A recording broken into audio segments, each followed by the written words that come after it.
Hoje a gente vai conversar sobre para que servem as finanças públicas na nossa penúltima aula aqui na sua preparação de conhecimentos gerais para o CNU. Cara, eu já vou na questão, porque hoje a gente vai ter bastante coisa. Opa, quase saiu aqui. E eu te desafio a responder essa questão, para saber se você está preparado. Hoje a gente vai falar de tributação, a gente vai falar das diferentes leis orçamentárias, enfim, isso aí é um negócio muito grande, de toda uma disciplina, né, de direito financeiro, que é difícil condensar em uma aula. A gente tentou colocar aqui aquelas coisas que são mais importantes, que são mais centrais e que tem mais a cara do CNU. Você poderia ficar assim, um ano estudando isso aqui. Tem concursos em que isso aqui cai com imensa profundidade, 20 questões. Pela experiência do primeiro CNU, esse item no seu edital vai ter sim uma ou duas questões, não vão entrar no detalhe, não vão querer que você saiba lá, limite, questões quantitativas, valores, mas vão querer que você entenda o que são as finanças públicas, o que se propõe, quais são as principais leis, etc. O que a gente vai fazer agora. Vamos ver a questão 1 aqui, que eu acho que isso aqui é bem a cara do CNU, isso aqui para você gabaritar conhecimentos gerais, eu acho que você tem que estar com isso aqui meio na sua cabeça, tá bom? A gente está procurando a correta, tá bom? Faz aqui comigo, você já conhece o esquema, se você ainda tiver, pausa o vídeo, tenta responder, a ideia é fazer um monte de questões, porque é assim que se passa em concurso, né? Não conheço ninguém que passou em concurso sem fazer questão. Então vamos lá, vamos para a questão de número 1. E, como você sabe, eu vou passando a alternativa e eu vou respondendo, tá bom? Mas tenta responder antes, tenta você fazer a questão antes, seja no link que está aí embaixo, seja pausando o vídeo se você achar melhor, o que você preferir, tá bom? Letra A. O Tesouro Nacional impõe regras de controle da dívida dos entes federativos e limites com despesa de pessoal. Então, cara, aqui é o seguinte. Aqui é importante saber quem é quem nessa bagunça aqui, né? O Tesouro Nacional impõe regras? Não, o Tesouro Nacional, ele tá cuidando das contas, ele tá operando as contas públicas federais, entendeu? Então, tá liberando dinheiro para ser pago, tá gerindo a dívida pública, esse tipo de coisa, mas isso no nível federal. Quem impõe limite, como tudo, é que nem você dizer aqui que o governo federal, sei lá, o Ministério da Justiça impõe limites à conduta humana por meio da criação de crimes. Não é o Ministério da Justiça que cria o crime, entendeu? Que impõe limites às coisas que as pessoas fazem para não serem presas. É a lei. E o que impõe limites, quem impõe regras de controle da dívida e de despesas com o pessoal é a lei de responsabilidade fiscal. Eu já falei na última aula um pouquinho sobre isso.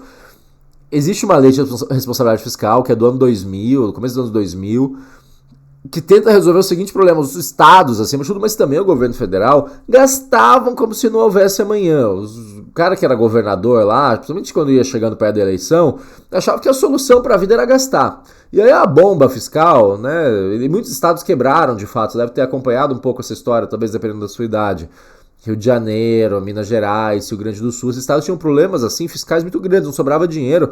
Mais recentemente, isso até depois da lei de responsabilidade fiscal, alguns chegaram a não ter condições de pagar salário, né? Em tese, a lei de responsabilidade fiscal serve para evitar isso. Não pode ter uma dívida além de determinado padrão, não pode gastar com o pessoal além de determinado percentual da receita, mas é a lei de responsabilidade fiscal, não é o Tesouro, por isso que a letra A está errada, tá bom? Letra B. As finanças públicas buscam garantir tanto arrecadação suficiente quanto o cumprimento de obrigações do Estado, como saúde e educação, por meio de suas despesas. Perfeito. Essa é a definição de finança pública. Isso que eu queria que você soubesse.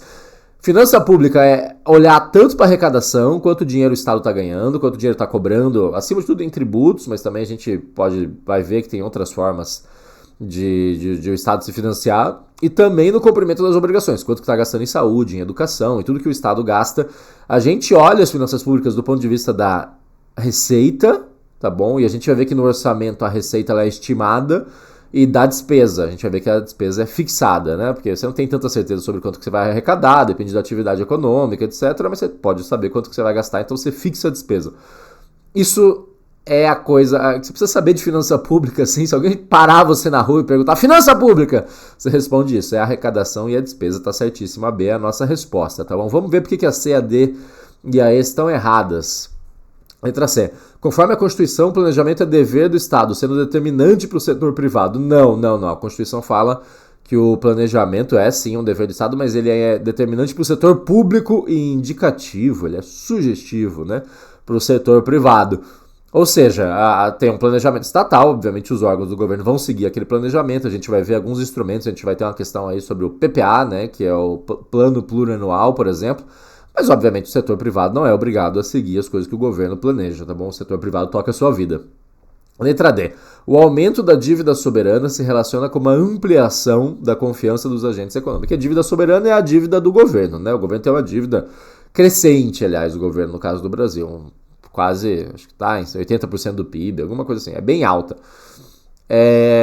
Quem que toma essa dívida? São os agentes privados, agentes econômicos. Se você quiser emprestar dinheiro para o governo, você pode, você compra um título público, né? Muita gente, às vezes você nem sabe, mas você investe lá em alguma coisa num fundo, é provável que parte do dinheiro, pelo menos, esteja em títulos públicos, títulos do governo.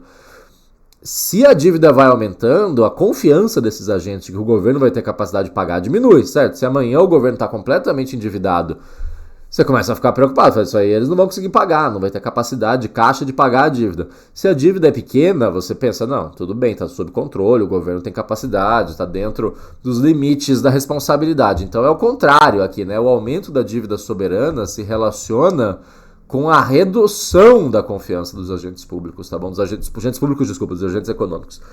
E letra E, cabe ao Banco Central emitir moeda, isso aí tá certo, e conceder empréstimos ao Tesouro Nacional. Não, tem uma vedação constitucional essa segunda parte. Imagina, isso aqui é um desastre econômico. O Banco Central fica imprimindo dinheiro e dando dinheiro por meio de empréstimo pro governo. Imagina, o presidente da ocasião ia ser uma festa, né? Ele ia falar pro Banco Central, emite moeda e me dá dinheiro, ia poder gastar infinito. Obviamente isso ia acabar a inflação, porque se você tem muito dinheiro, o dinheiro não vale mais nada, né? De repente, amanhã a gente triplica a quantidade de dinheiro que existe, vai ter um monte de dinheiro na rua e os produtos são a mesma quantidade de produtos e serviços, isso aí tudo vai ficar mais caro, os produtos e os serviços vão começar a ficar mais caros. Então, assim, não pode emitir moeda descontroladamente. Tem uma meta de emissão de moeda, tal, isso aqui não importa. E para evitar que que o Banco Central, nomeado pelo presidente, comece a emitir moeda e dê esse dinheiro para o governo federal gastar sem consequência, sem amanhã, existe uma proibição. O Banco Central não pode emprestar dinheiro para o Tesouro Nacional. O Tesouro Nacional tem que se financiar do jeito que a gente falou, emitindo título, convencendo agentes privados a comprar, convencendo o mercado a comprar seus títulos, tá bom? Isso foi a nossa questão de número 1. A resposta, portanto, era a letra B. Se você tiver com o nosso material aí, que está no link embaixo do vídeo, você pode estudar sozinho aqui e ver as respostas, tá bom? Questão de número 2. Qual desses não é um princípio da lei de responsabilidade fiscal que a gente falou? Ou seja, para que serve a lei de responsabilidade fiscal? Para evitar que se gaste descontroladamente, que se gaste de maneira opaca, né? Ou seja, de maneira que ninguém saiba o que está acontecendo. Isso aqui é para botar uma trava nos gastos, acima de tudo nos gastos inconsequentes dos governos nos diferentes entes. Vale para município, vale para estado, tá bom? Então vamos lá, qual desses não é um princípio? Vamos tentar pensar, né? Pô, equilíbrio, o que aqui a gente pode tirar? Assim, a letra C, que é equilíbrio fiscal, pô, isso aqui é o espírito da LRF, né? Controle e responsabilização também me parece central. Transparência, acho que é a mesma coisa, né? Assim, quanto que tá gastando, como é que gasta, como é que se diz? O melhor desinfetante é a luz do sol, né? Então, transparência com certeza. Você ficaria, talvez, entre moralidade e planejamento? Cara, assim, é o seguinte, planejamento sim, né? Tá lá, é um princípio da lei de responsabilidade fiscal que é basicamente o seguinte, se você não tiver o planejamento de gastos, acima de tudo de despesas, você vai ficar sem dinheiro. Se você não tiver a capacidade de planejar, por exemplo, quanto que você vai gastar em salário de servidor ao longo do determinado ano, vai chegar em agosto, você não vai ter, outubro, sei lá, você não vai ter dinheiro mais para pagar os servidores, você vai ficar sem dinheiro. Planejamento do ponto de vista também do endividamento, quer dizer, como é que a gente aumenta de maneira saudável o endividamento, como é que a gente até reduz o endividamento ao longo do tempo, isso tudo é planejamento. Moralidade não se aplica tanto, tá bom? E a resposta aqui, como você pode ver, é a letra A. A moralidade tem mais a ver com uma coisa de ética, né? A gente estudou moralidade quando a gente estava falando de integridade no setor público. A lei de responsabilidade fiscal ela é muito pragmática, ela está preocupada com conta pública, aqui é dinheiro, entendeu? Então, assim, não é uma lei de ética, é uma lei de finanças, é uma lei de gasto.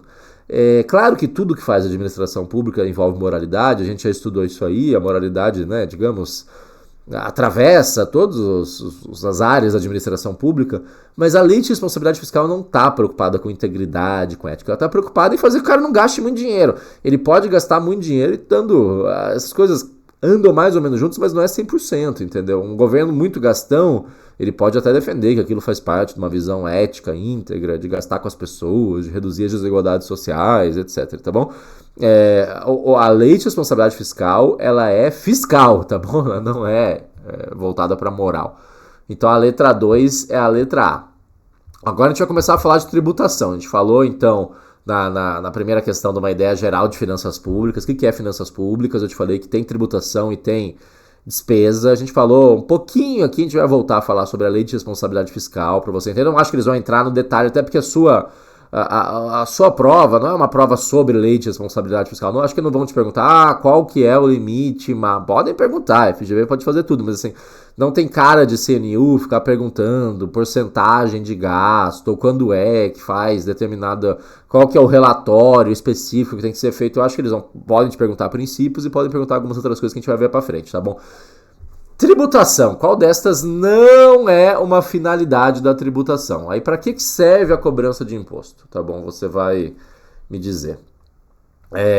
Custear os serviços públicos? Será que imposto serve para isso? Claro, né, cara? Sim, imagina um serviço público qualquer, um hospital, uma escola pública, isso tudo é financiado com serviço público. B. Reduzir as desigualdades. Será? Também, né? Por que imposto serve para reduzir desigualdade? Tem um negócio que chama imposto progressivo. É cobrar mais de quem tem mais dinheiro para reduzir a desigualdade. No imposto de renda, você vai ver que a alíquota do imposto de renda é muito mais alta para quem ganha 50 mil reais do que para quem ganha 5 mil, que eles querem agora até isentar, né?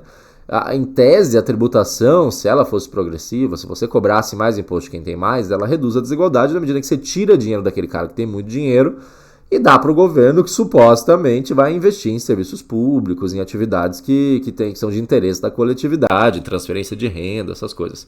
Então, em tese, a tributação serve para reduzir as desigualdades, sim. Letra C, regulação da atividade econômica.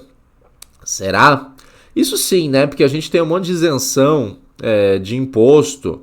Então você poderia, por exemplo, eu quero incentivar a atividade agrícola, a gente vai reduzir os impostos aqui, vai cobrar em outro lugar.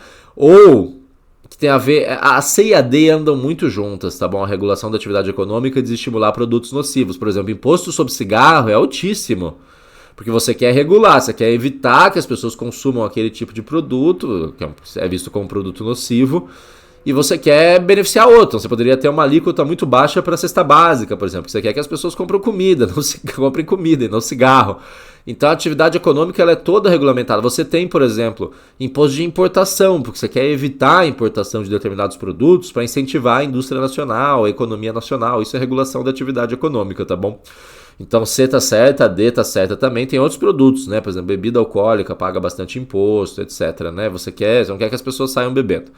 Em tese, alguns produtos você deveria até isentar, né? Tem muita discussão sobre alimento, alguns produtos... tem uma deputada que bate muito nessa tecla, né? Que, por exemplo, produto de higiene íntima, absorvente feminino, por exemplo, você deveria ter um custo muito baixo. Ela defende... A Tabata Amaral, né?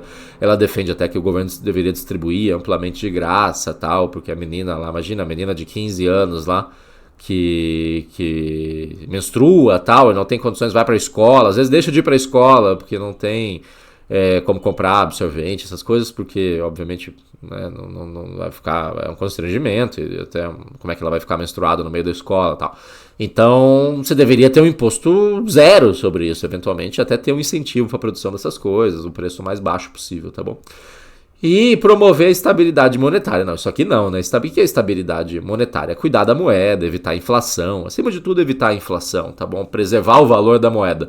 Isso é um papel do Banco Central, não é um papel, é a letra E, né? Não é um papel da tributação, não é a Receita que está cuidando do valor da moeda, não é a Receita que está definindo taxa de juros e título público.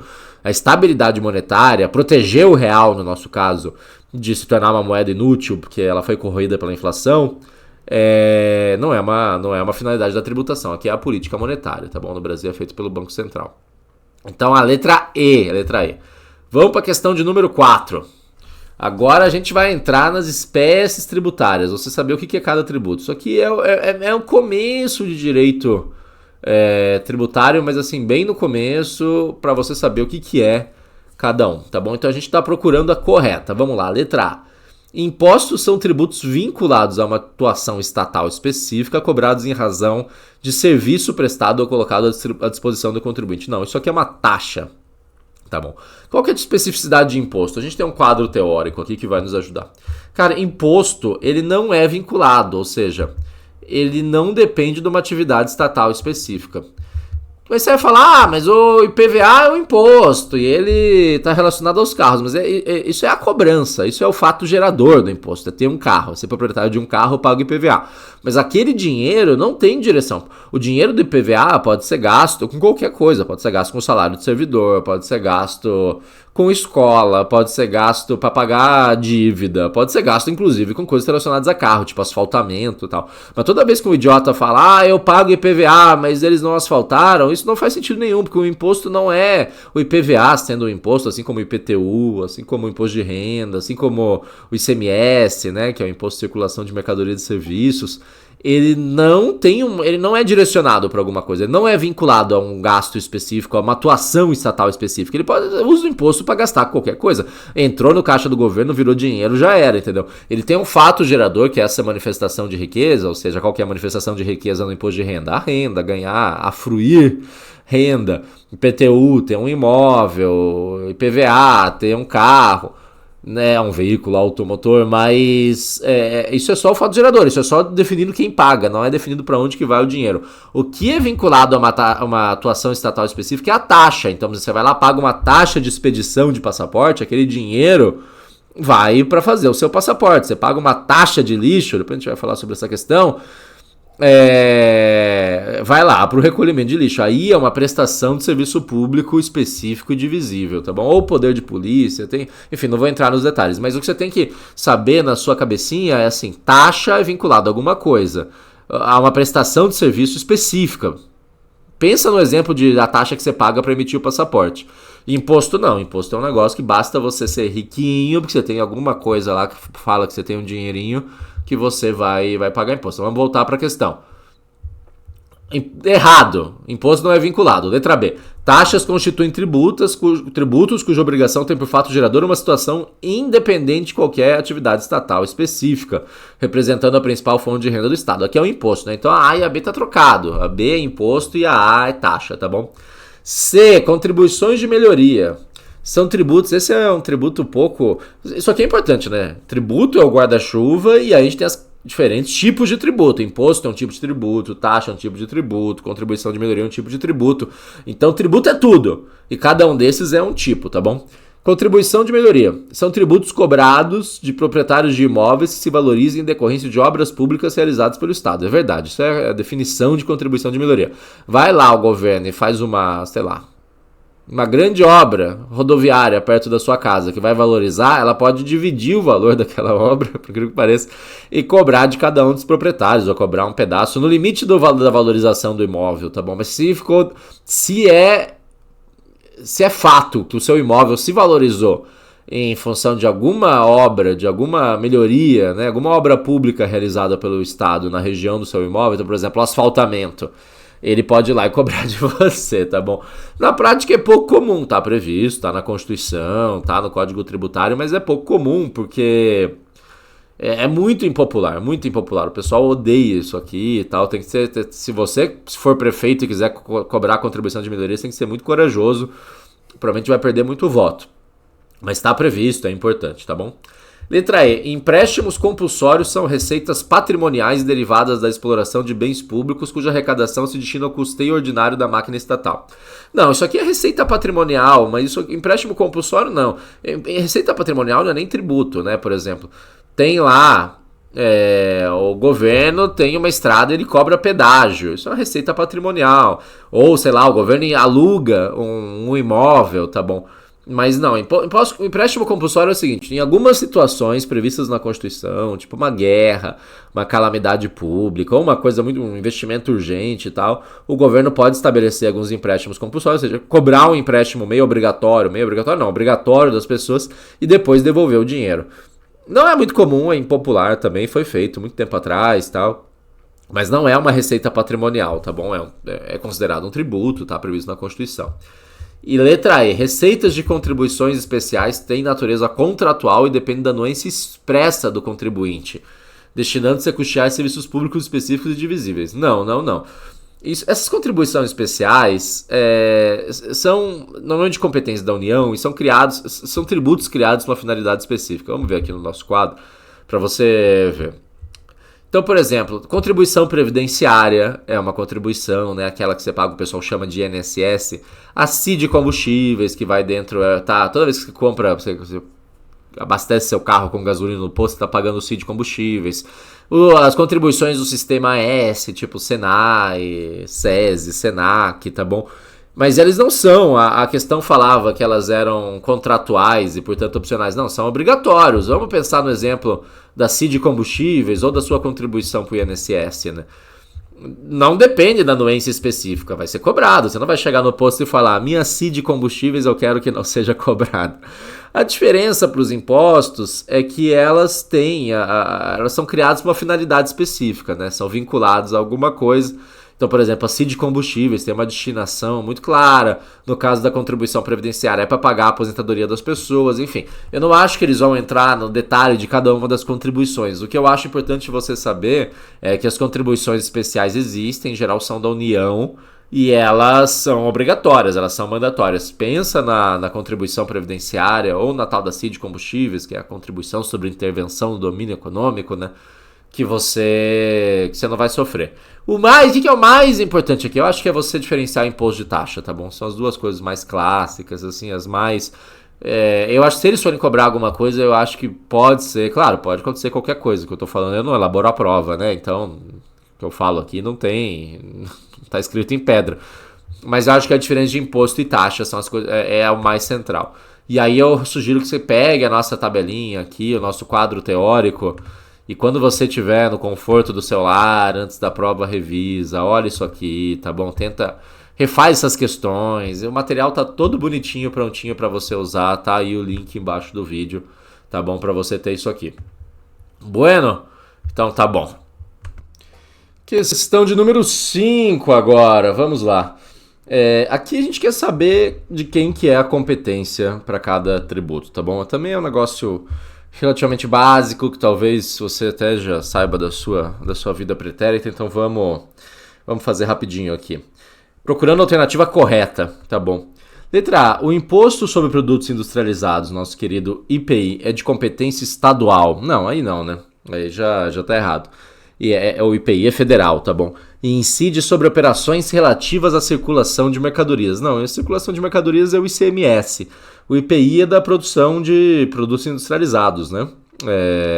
Tanto que o nome é Imposto sobre Produtos Industrializados. Mas acima de tudo, assim, aqui já dava para matar, o IPI não é estadual. Letra B. O Imposto sobre Circulação de Mercadorias e Serviços, ICMS, de competência federal? Não, é estadual, né? É estadual. Tem como base o cálculo a renda oferida pelo contribuinte? Não, aí é o IR, né? Imposto de renda. Então também tá errada. Letra C. O Imposto sobre a Propriedade Predial e Territorial Urbana é de competência municipal e incide sobre a propriedade localizada em área urbana. Perfeito, né? De fato, o IPTU é dos municípios, então a resposta aqui é a letra C. E D. O imposto de renda é de competência municipal. Não, né? Não, você não paga imposto de renda para o município, você paga para o governo federal. E incide sobre serviço de qualquer natureza prestado por pessoas... Aqui é o ISS que ele está querendo definir, né? Que é o Imposto sobre Serviços, que é de fato municipal, incide. Então a letra D está errada. Letra E. O IPVA é de competência federal e sua arrecadação destina-se integralmente à União. Não, é de competência estadual e ainda é dividida com os municípios. Os estados dividem 50% do IPVA com os municípios. Então aqui a resposta era a letra C. É uma pergunta fácil. Sem dúvida é fácil, mas você tem que saber a quem pertence cada imposto, que é basicamente essa tabelinha que você pode estudar depois, mas basicamente União, né, governo federal, o que são as coisas mais importantes em relação ao imposto especificamente? Importação e exportação, não faria sentido ser diferente, né? Não vai ao município cobrar imposto de importação. Imposto de renda, que quando você paga para a Receita Federal, IPI, IOF, que é aquele sobre operação financeira, quando você paga Sabe quando você vai pro exterior e compra alguma coisa com cartão de crédito, tal, que você paga IOF, também operação de crédito, né? E tem esse IGF, isso é interessante você saber. Tem um imposto sobre grandes fortunas que está previsto na Constituição, mas nunca foi regulamentado. Precisava de uma lei, primeiro uma lei complementar, depois... Enfim, nunca foi feita a lei que regula o imposto sobre grandes fortunas, portanto ele não existe, mas está previsto na Constituição. Nos estados, o ICMS, que é o grande imposto, está sendo substituído, vai ser substituído nos próximos anos por um novo imposto, mas é o ICMS, nosso famoso ICMS, o IPVA, que todo mundo que tem carro paga, e o ITCMD, que é o imposto sobre... o pessoal chama de imposto da herança, né? Quando alguém morre ou faz uma doação, tem que pagar ITCMD. E o município são 3 os mais importantes. O IPTU, que é o imposto que você paga na tua casa, lá no teu apartamento, ou num prédio, né? Um edifício comercial. ISS, que é sobre serviços, né? Todo mundo presta um serviço, um hotel, que é quem paga imposto, né? Um hotel, um cabeleireiro, supostamente, um escritório de contabilidade, sei lá. E o ITBI, que é de compra e venda de imóvel, né? Transmissão intervivos de bens imóveis. Esses são os principais impostos para você saber a quem eles pertencem, tá bom? Vamos então à questão de número 6. Se você curtiu essa aula até aqui e quer continuar estudando comigo, eu te convido para conhecer o nosso curso completo para o CNU 2025 na área de conhecimentos gerais, para o item de conhecimentos gerais do seu edital, que representa uma parte muito importante da sua prova e que você tem todas as condições de gabaritar. Além de outras questões inéditas dessa própria aula, a gente fez uma aqui só, mas tem várias outras. Lá no nosso curso completo você também vai ter uma preparação total de conhecimentos gerais para o CNU, para todos os itens do edital. A gente tem aula teórica em vídeo, a gente tem prática, a gente vai fazer muitas dezenas, centenas de questões. A gente tem uns PDFs para você lá fazer o download, fazer as questões sozinho, estudar sozinho, fazer suas anotações. A gente tem simulado, a gente tem plano de estudos, enfim, você pode tirar as dúvidas direto comigo também. Qualquer questão que você tiver, deixa lá, manda por escrito, a gente responde em detalhes. A gente tem tudo para sua preparação completa lá, tá no link na descrição. Seria muito legal você conhecer. Quanto antes você começar, é melhor. Eu fui aprovado no primeiro CNU para auditor fiscal do trabalho, eu gabaritei a parte de conhecimentos gerais, eu tenho total convicção que você tem total capacidade de fazer a mesma coisa, tá bom? E isso aí vai mudar completamente sua situação na prova. Se você gabaritar conhecimentos gerais, meu amigo, você tá com o pé dentro, entendeu? Claro, você tem que se dedicar a fazer as questões específicas também, nada é garantido, mas poxa, isso aqui te dá uma like, é como se você saísse assim, 30 metros na frente numa corrida de 100 metros livres, entendeu? 40 metros, sei lá. O link está na descrição. Se você preferir, você pode entrar no nosso site, também tá lá, é professormioto.com.br. Você compra direto lá na plataforma do Hotmart, é muito tranquilo, a gente está com um preço muito bom, que é realmente para atrair, para fazer você não ter dúvida, é um preço promocional assim para não perder tempo e começar logo. Concurso é tempo, entendeu? Cada dia que você perde no concurso é um dia que você podia estar mais próximo do seu cargo, de mudar de vida. Eu estou sempre à sua disposição, olha com carinho lá o nosso produto, a gente vai gabaritar junto esse negócio, você vai mudar de vida, tá bom? Um abraço!